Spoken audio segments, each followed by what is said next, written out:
Being the villain in Commander can be kinda difficult, but we have a few ways that we can go about making being the villain a lot more fun for us and a lot more predictable for everybody at the table.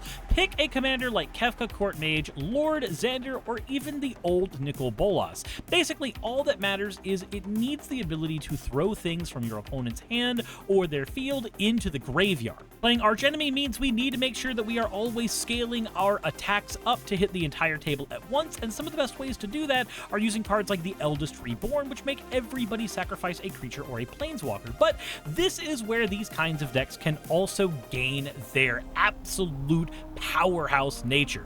Being able to put a target creature from any player's graveyard onto our battlefield. This means that we will not only be using our great creatures, but also our opponent's powerhouses as well. Sepulchral Primordial is probably one of the strongest versions of this effect, being able to reanimate a creature from every opponent's graveyard all at once and be blinkable and reanimatable on our own turn. But for the same amount of mana, we can also play a Breach the Multiverse, which has the added benefit of being able to fill those graveyards with toys if anybody got Bajuka bogged during the game.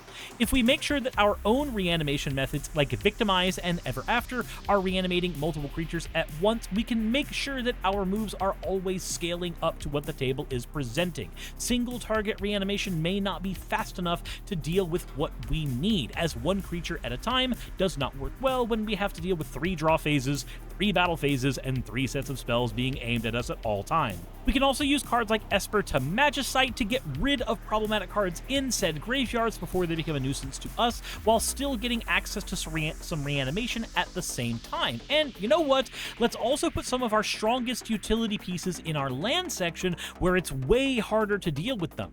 Cards like Port of Carfell can fill our graveyard up if we get Bajuka bogged, and also can be used to reanimate anything we need out of our graveyard. But with strategies like these, we should have a lot more flexibility in being able to sit down to any power level game and give a good time to everyone, despite the fact that we 100% will be the table villain.